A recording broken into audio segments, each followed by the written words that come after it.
Sean bienvenidos, queridos alumnos, el tercero segunda, a esta séptima clase virtual, en donde hablaremos sobre lo que es el informe psicológico. Vamos a tener en cuenta que el informe psicológico es una de las labores fundamentales del quehacer de un psicólogo, ya sea clínico, laboral, educacional, forense o desde cualquier especialización, para lo cual se requiere tener cierta habilidad como la capacidad de analizar los datos obtenidos en el proceso de evaluación, la capacidad de sintetizar e integrar una serie de datos obtenidos con las diferentes técnicas que ya lo hemos estudiado anticipadamente y cuyos instrumentos pueden ser la entrevista, la cual es la principal, las pruebas proyectivas y las pruebas psicométricas. El informe psicológico incluye algunas partes esenciales.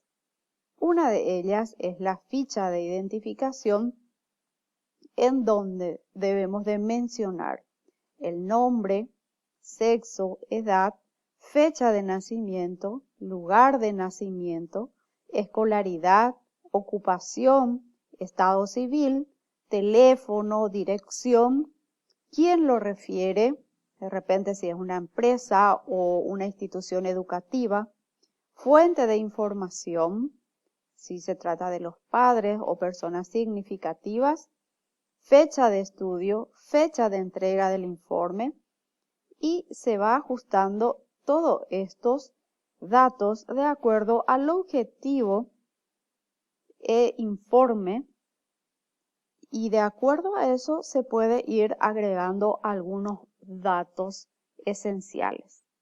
La segunda parte, y una de las más importantes, es el motivo de consulta, que es lo que hace que el paciente o el evaluado esté necesitando de una consulta o un requerimiento psicológico. Aquí vemos entonces las razones, donde tenemos que mencionar el cuadro sintomatológico que presenta y que requiere atención. Por ejemplo, si es un cuadro de depresión, el paciente el motivo de consulta puede ser que se encuentra en un estado de tristeza, de aislamiento, con pocas ganas de disfrutar de la vida, que de repente se siente muy apático.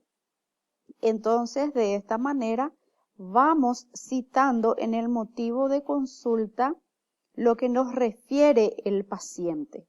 Se especifica claramente el por qué el paciente busca ayuda psicológica o la necesidad de ser evaluado. La tercera parte consiste en la descripción del paciente durante la entrevista.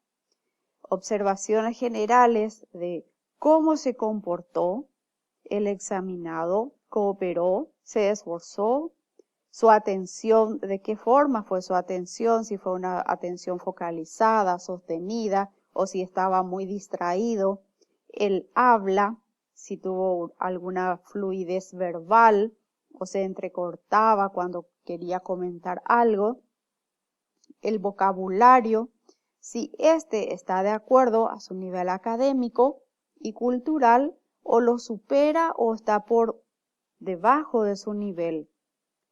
La espontaneidad, estado de ánimo, manifestaciones de ansiedad, de repente si estaba con muchos movimientos psicomotores, por ejemplo, la impresión general, su vestimenta, su aspecto, si estaba limpio, aseado, pulcro o si estaba en forma desaliñada.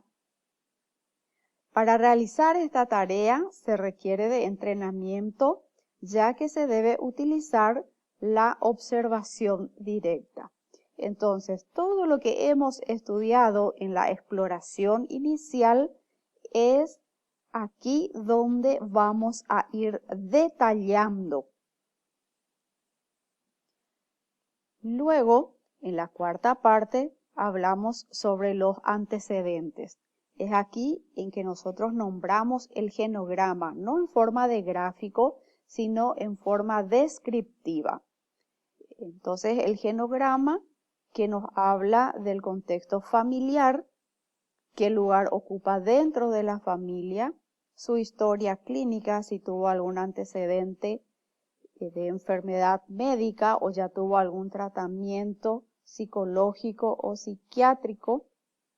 También si hemos aplicado la anamnesis, describimos el desarrollo psicofisiológico o el desarrollo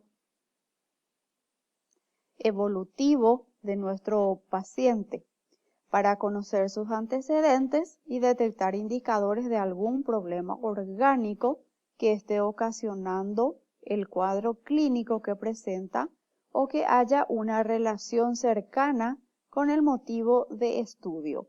Aquí también se hace una descripción de la línea de vida del paciente que ya sabemos anticipadamente que lo hemos tomado en la entrevista psicológica.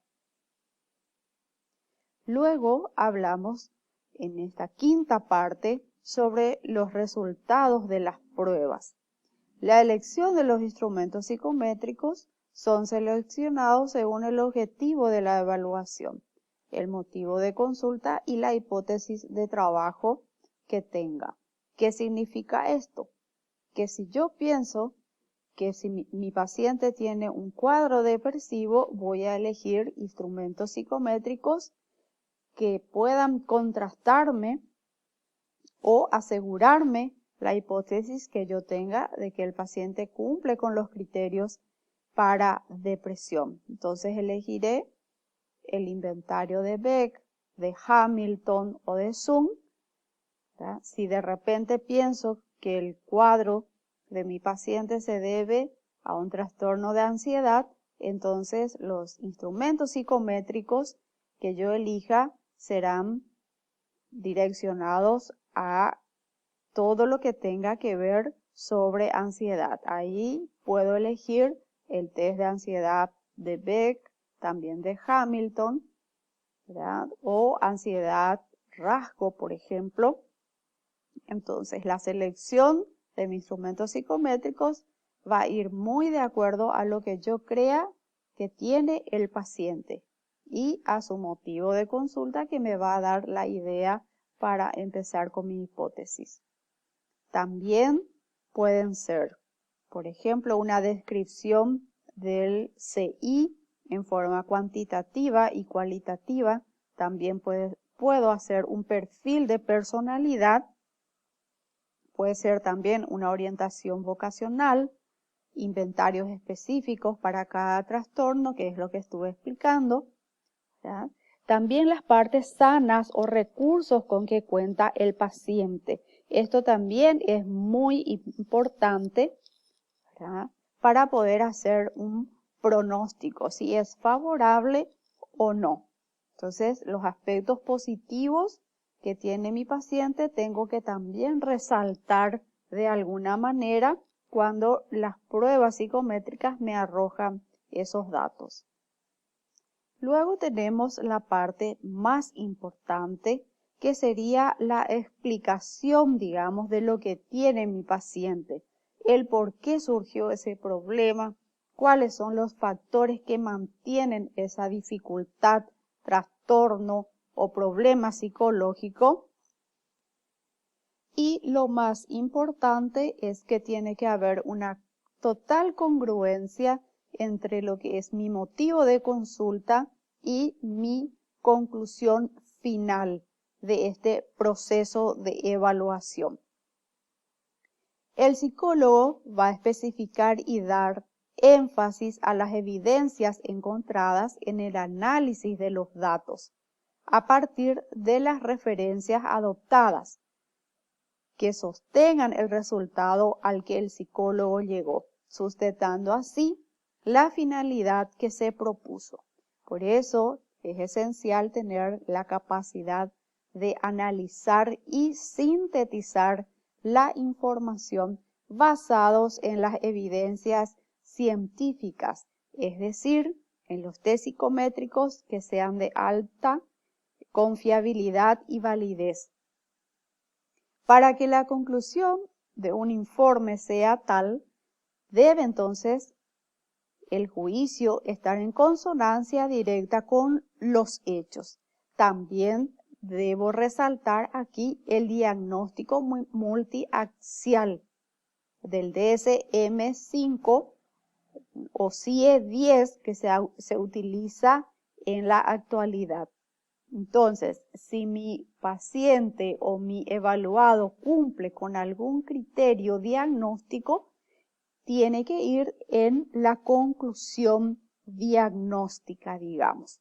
Entonces, esto es un resumen de todo el proceso de evaluación que hice desde la primera entrevista hasta llegar a una conclusión, hasta llegar a un diagnóstico según estos manuales diagnósticos y dar una explicación del por qué el paciente tiene estos problemas.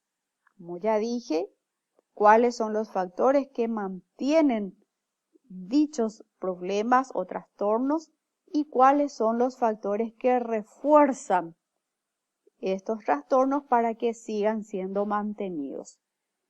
También es importante que yo tenga la capacidad de describir fielmente según todos los datos recabados desde la primera entrevista.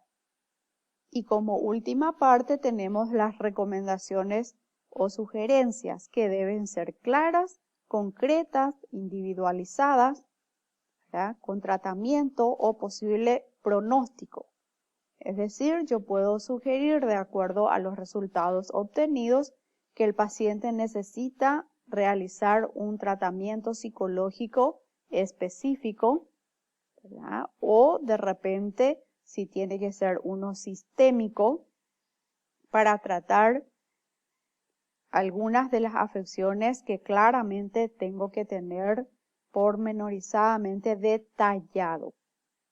Para concluir entonces lo que es un informe psicológico, vemos que incluye 7 partes esenciales. 1 es la ficha de identificación, el motivo de consulta, la descripción del paciente durante la entrevista, antecedentes que dijimos que incluye el genograma, historia personal, patológicos, heredofamiliares, educacionales, hábitos, evolución del padecimiento y estado actual, la dinámica familiar, la conducta, eventos importantes durante los últimos años. Luego tenemos las pruebas aplicadas con los resultados, es decir, tiene que ir la puntuación, el nivel de severidad y los indicadores más importantes que se haya mencionado en el test. Luego la conclusión diagnóstica, que dijimos que incluye el diagnóstico multiaxial del DSM o CIE-10, y luego las recomendaciones. Estas clases de informe psicológico vamos a reforzarlo en las clases virtuales que vamos a tener en este periodo, ¿verdad?, porque es una de las funciones principales del psicólogo y tenemos que tener en claro muy bien a cada paso cuáles son las tareas que debemos realizar. Muchísimas gracias por la atención.